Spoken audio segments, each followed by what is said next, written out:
Now let's go to Washington, D.C., where Africa 54's Esther Githui-Ewart is standing by live on Capitol Hill. Hello, Esther. Hi, Vincent. Now, you're standing right there in front of the Capitol. This election is not just about the president.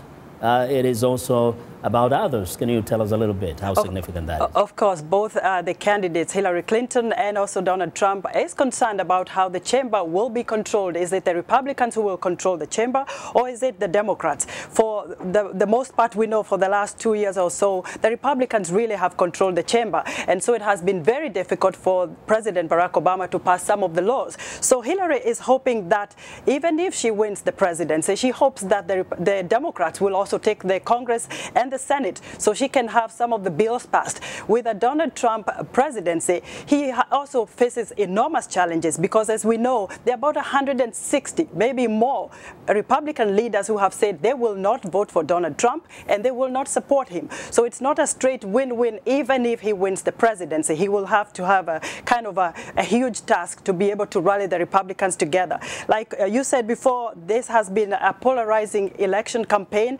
and certainly Americans are divided at this point.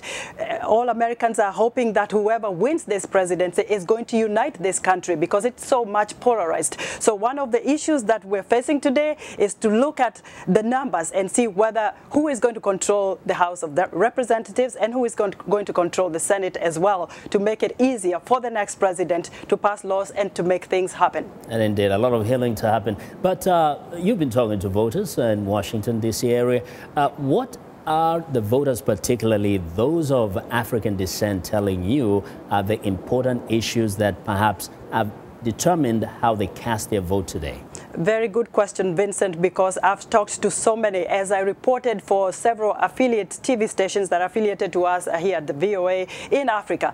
And some of the issues you hear from the African diaspora is who is going to take over the White House and how will that person enhance the relations between the United States and Africa? How will Africa do business with America? Some of the Africans tell you on the phone, and when you meet them visiting the U.S. Capitol, they tell you they're concerned about a Donald Trump presidency, for instance. They say, well, he has talked about immigration issues. They think he will shut the borders. He will certainly shut so many coming from Africa to the United States, either to study or even to work.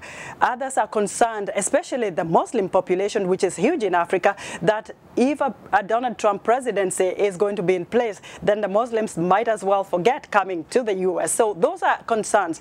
However, most of them will tell you from the diaspora, especially people from Africa who are already American citizens and are voting, they want to see better relations between the United States and Africa. They want to see increased business. They want to see AGOA extension. They want to see people getting employment, some quite good partnership. And they hope that a Clinton presidency, who has been in business, so to speak, for about 30 years, will enhance what has already been put in place by the previous presidents, continuing to enhance the friendship, concerns, cooperation on security issues, and business and trade. Vincent? Well, that's something we'll wait to see after the results and the next few weeks and years. Thanks a lot, Esther, for your reporting. That is Africa 54's Esther Githui-Ewart reporting live from the Capitol Hill.